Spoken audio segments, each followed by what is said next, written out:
Bienvenue dans cette nouvelle vidéo dans laquelle j'ai l'honneur de recevoir Sylvain qui est membre de notre club privé. Salut Sylvain. Salut Damien. Et du coup Sylvain, il a accepté de répondre à quelques questions par rapport à son retour d'expérience à l'intérieur de notre accompagnement. Et surtout, l'objectif, je dis Sylvain, parle au Sylvain d'il y a quelques mois, celui qui s'était pas encore lancé et qui avait plein sûrement de doutes. Du coup, on va passer un petit moment ensemble et tu vas tout nous raconter. Pour commencer, est-ce que tu peux te présenter? Qui es-tu? Donc je m'appelle Sylvain, je suis de la région stéphanoise, j'ai 41 ans, je suis marié, 3 enfants. Et dans la vie, je suis musicien professionnel et enseignant au conservatoire. Donc je n'avais jamais investi dans l'immobilier avant il y a 1 an tout juste, où j'ai rejoint la formation de Damien. Et donc du coup, c'est tout nouveau pour moi, mais je me suis lancé à fond dedans. Tu avais d'abord acheté ta résidence principale, qui est quand même d'une certaine manière un investissement, mais tu n'avais pas fait d'investissement au sens où on l'entend, investissement locatif. Voilà, tout à fait. J'ai ma résidence principale depuis 2011, mais ça s'est arrêté là. Avant de nous rejoindre, tu étais confronté à quel problème? Qu'est-ce qui t'a donné envie qu'est-ce qui t'a motivé à te faire accompagner? C'est le manque de connaissances générales, aussi bien tout ce qui est imposition, tout ce qui est société, tout ce qui est tout simplement toutes les démarches à faire. Donc j'avais besoin de connaître plein de choses avant de me lancer, sinon je ne serais pas allé tout seul. Tu es plutôt dans un mood blocage. Si je ne me fais pas accompagner, je fais rien, quoi. Oui, voilà, c'est juste avec les infos que j'avais il y a 1 an, je ne me serais pas lancé. Donc en fait, tu envisageais juste 2 solutions, pas faire ou faire en se faisant accompagner. C'était rien ou accompagné, oui, tout à fait. Excellent. Alors, c'est ce que je préconise des fois, parce que il vaut mieux des fois rien faire que faire n'importe quoi. Et du coup, c'est tout à fait pertinent. Une question qui m'intéresse toujours. Pourquoi as-tu décidé de travailler avec nous, avec Focus & You? Et en fait, mon entrée dans la formation, en fait, c'est que je suis d'abord tombé sur ton livre. Yes. Voilà. Et donc, après, j'ai vu différentes formations, mais en partant de ce livre, en fait, j'ai trouvé celle-ci paraissait plus peut-être à échelle humaine, pas me parler plus. Et donc, j'ai décidé de rejoindre Focus & You. Ce qui est magnifique avec un livre, c'est que du coup, on a passé sûrement, sans se connaître, plusieurs soirées ensemble. Du coup, derrière, tu as pris un rendez-vous avec avec un conseiller de l'équipe, sûrement. Comment tu te rappelles de ses débuts? Oui, il y avait une soirée proposée gratuitement avec des explications générales. Et ensuite, dans la foulée, le lendemain, j'ai pris un rendez-vous individuel.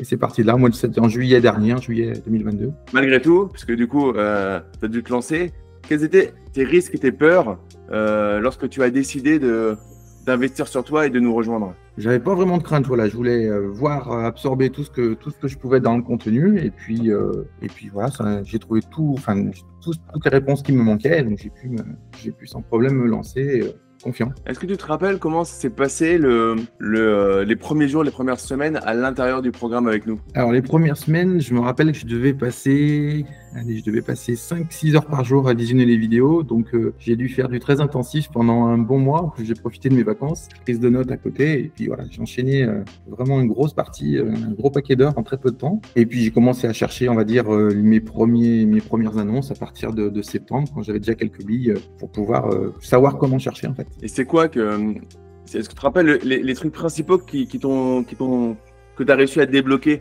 grâce à dans ton cas, à cette formation en mode intensif? Alors, les trucs principaux, ça a été la calculette de cash flow, ton tableau, voilà. Ça a été le module, notamment sur la fiscalité, comme toi, c'était quand même pas si compliqué que ça.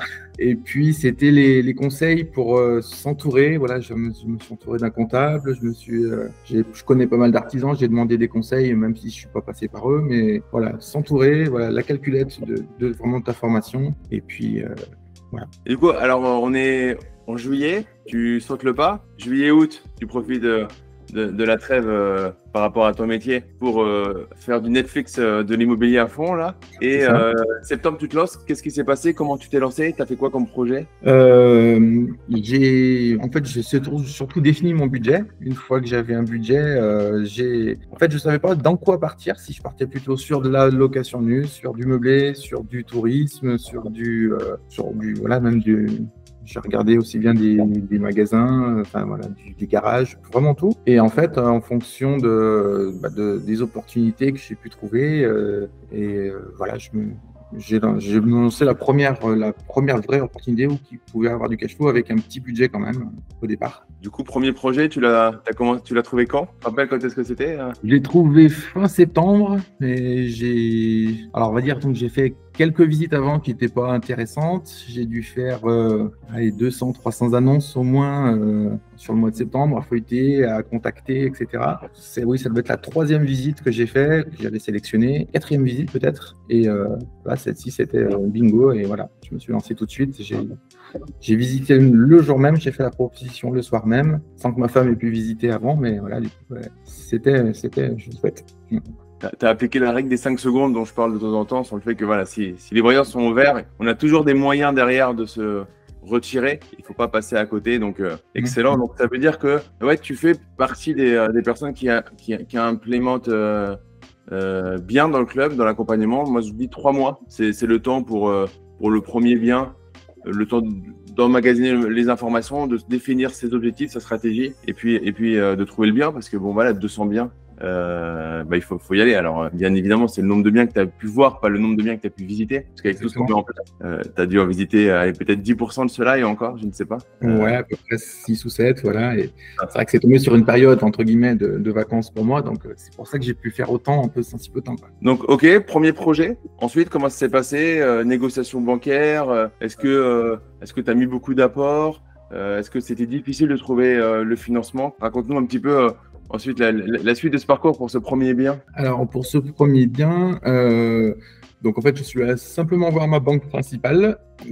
Voilà, c'était une limite au niveau budget. Ce que j'ai fait, c'est que j'ai baissé un tout petit peu le remboursement de mon résidence principale. Et du coup, après, voilà, j'avais une marge qui était confortable pour pouvoir investir sans problème. Au niveau négociation, j'ai négocié plutôt au niveau de la banque, tout ce qui est rachat de crédit, etc.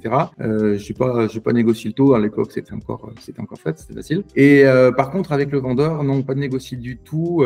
J'ai vu que le bien d'annonce a été mis le matin. Le soir, elle était déjà retirée. Il avait déjà 2 offres au prix. Et entre guillemets, voilà, j'avais vu qu'il fallait pas que je traîne. Et même au prix vendeur, c'était intéressant. Yes, ça, c'est ce que je dis de temps en temps. C'est-à-dire que moi, je suis un pro négociation, mais il faut savoir aussi pas être bête. C'est-à-dire que des fois, alors là, en plus, c'était une négo direct vendeur qui est beaucoup plus difficile à mettre en place. Et le vendeur, des fois, en fait, l'agent immobilier, lui, il se trompera rarement sur le prix. Par contre, un vendeur, il peut vendre un peu moins cher pour plein de raisons. La première, c'est qu'il connaît pas bien son marché. Et du coup, effectivement, dans certains cas, et là, ça a été très pertinent pour toi, mais il faut aller vite et c'est pas une négociation à tout prix, c'est une négociation intelligente. Donc, tu as bien fait dans ton cas parce que c'était déjà, en fait, une bonne affaire. Donc, c'est ça, exactement. Ouais. C'était lui qui s'était mangé sa marge de négociation, à mon avis, en mettant le prix trop bas. Il aurait dû, moi, à sa place, j'aurais retiré le bien, j'aurais attendu 2-3 semaines pour le remettre et je l'aurais remis au moins 10-15% de plus cher. Mais bon, après, voilà, il devait sûrement pas connaître ça ou être pressé. Donc ça, c'est le premier bien IMO. Ça s'est fait assez vite, c'est-à-dire signature, compromis 3 mois plus tard. Oui, c'était compromis en novembre et signature janvier. Et donc, c'était un lot de 2 apparts qui étaient sur le même palier, 2 apparts mitoyens. Et du coup, mise en location de la... Ça fait quoi quand on se retrouve à mettre des locataires et à avoir sur son compte bancaire un loyer qui rembourse un prêt immobilier pour son enrichissement sur le moyen, sur le long terme et en même temps récupérer un petit cash flow qui permet, c'est pas non plus négligeable, un petit complément de revenu. Ça fait quoi le premier mois où ça arrive, ça? C'est chouette, on se dit, on voit des comptes qui sont à zéro, puis d'un seul coup, ça se remplit. Et puis même avec tout ce qui sort, il reste toujours un petit quelque chose qui augmente tous les mois. Donc ça fait plaisir. Et puis voilà, moi là, j'ai acheté, il y avait déjà les locataires en place. Par contre, on était sur des loyers modérés. Je savais qu'il allait y avoir des locataires, voilà. Et donc, dès qu'il y a eu des départs, je me suis aligné plutôt sur des prix du marché. J'ai pu augmenter mes loyers. Et aujourd'hui, j'ai un petit peu plus de marge. Voilà. Et voilà, Sylvain, il est passé... Je ne sais pas quand est-ce que vous regarderez cette vidéo, mais Sylvain, il est passé du coup en novembre 2022. Novembre 2022, c'était la pire période pour avoir un prêt immobilier. C'est-à-dire qu'aujourd'hui, c'est plus simple d'avoir un prêt immobilier comme novembre 2022 parce que de tout ce qu'on entendait, BFM et autres, mais même pour le coup, c'est même la vérité, les banques avaient complètement bloqué l'immobilier, les prêts, l'accès au financement. C'était une vérité, ils avaient pratiquement bloqué.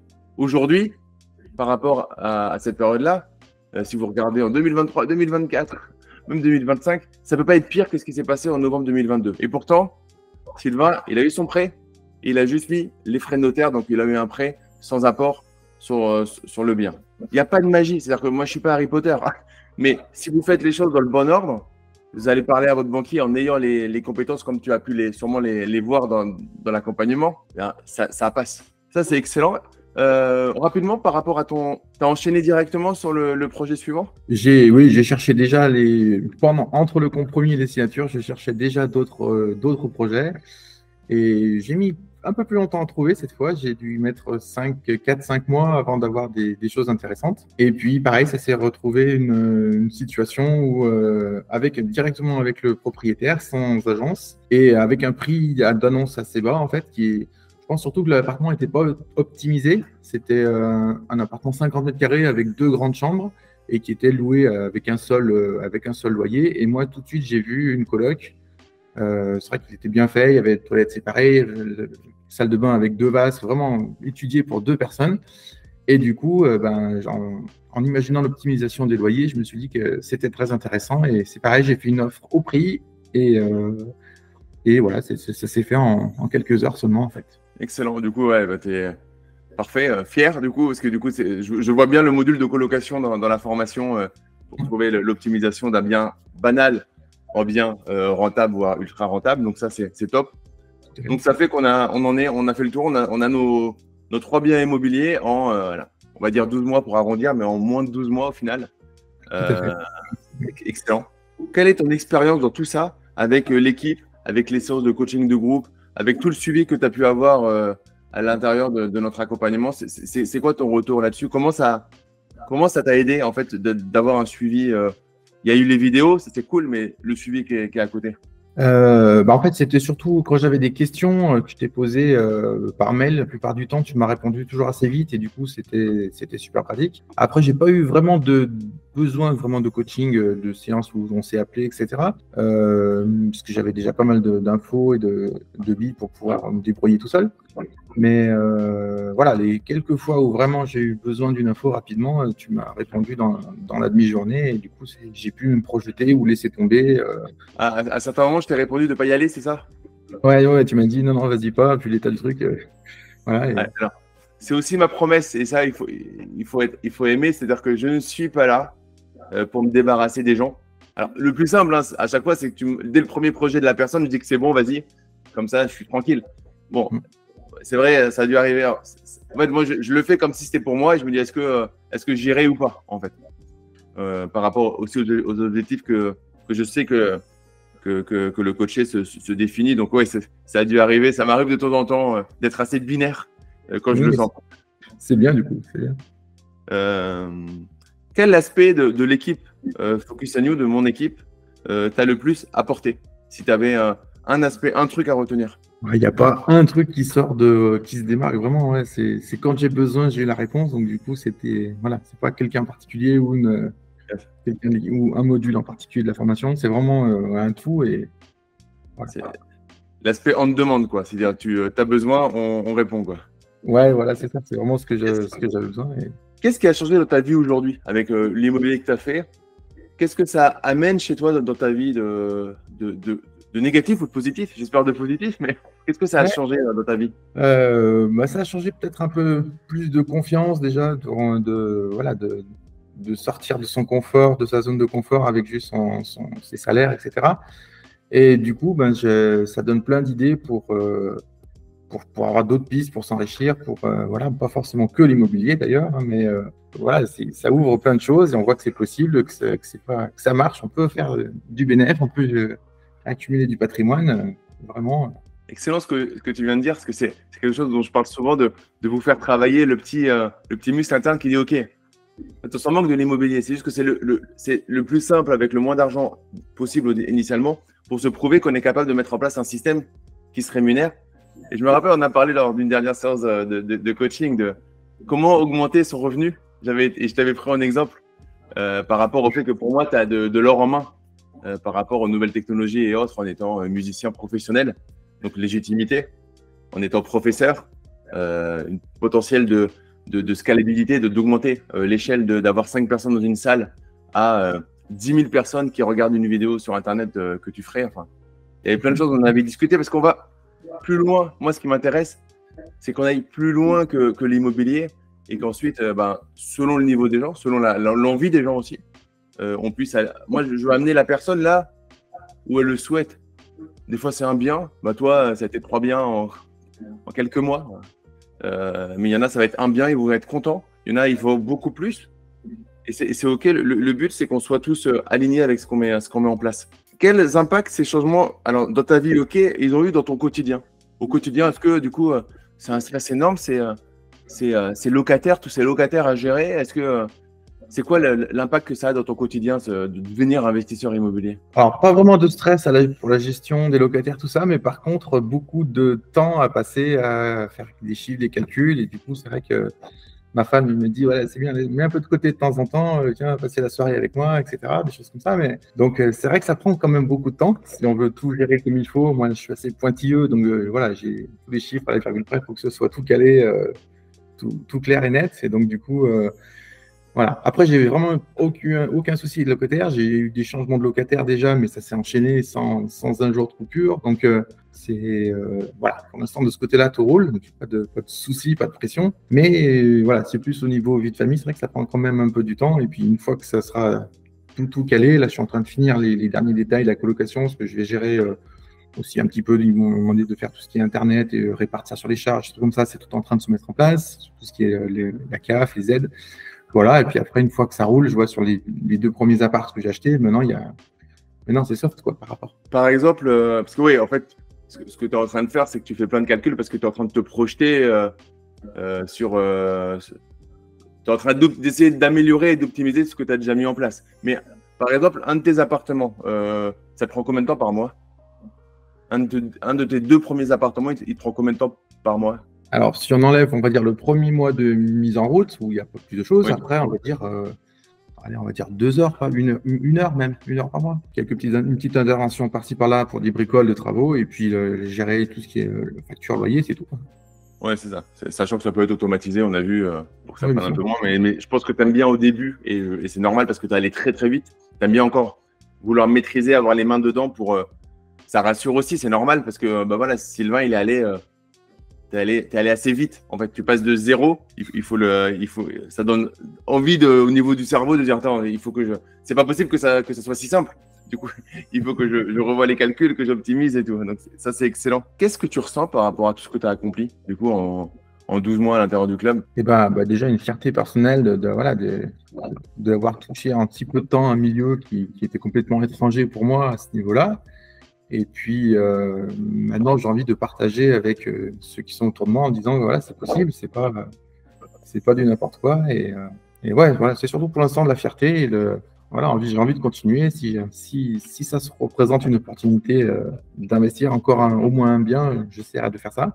Après, il faut voir niveau apport personnel, parce qu'apport, on amenuise un petit peu quand même, mais voilà. Et qu'est-ce que tu dirais au Sylvain de juin 2022, du coup, dans ton cas, qui commençait à vouloir, qui avait fait sa résidence principale, qui avait regardé à droite, à gauche, qui était un peu dans le brouillard?